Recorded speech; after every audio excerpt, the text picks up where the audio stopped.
In a major sign of growing global influence of Prime Minister Narendra Modi, Brazilian President Lula da Silva plans to call him on Thursday to discuss the high tariffs being imposed by the US on many countries of the global south, including India and Brazil. President Lula is also seeking more business and trade with India. DD India's correspondent Shobhan Saxena reports from Sao Paulo.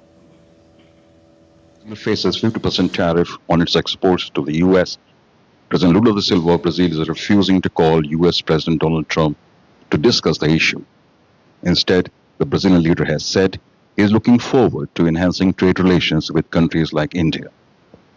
On Wednesday, in an important announcement, President Lula said he would call Prime Minister Narendra Modi of India to discuss the tariff issue and also to develop a common strategy to tackle the pressure coming from Washington. President Lula's call with PM Modi is expected to be followed by discussions with other members of the BRICS group as Brazil tries to buffer the impact of rising US protectionism.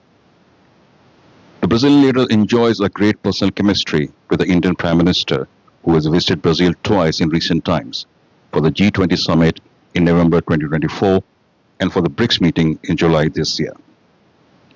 Brazil currently holds the BRICS presidency. It will be India's turn to host the summit in 2026. On Wednesday, in an interview with a news agency, President Lula said he saw no room for direct talks with President Trump, which he believes would turn into a humiliation for him.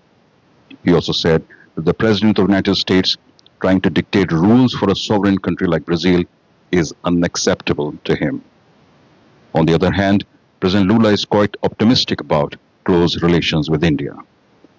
During PM Modi's state visit to Brasilia on July 8 this year, President Lula had said his country aims to triple trade flows with India from $12 billion last year. Now all eyes of the world are on the Indian Prime Minister as he gets an important call from a strategic partner.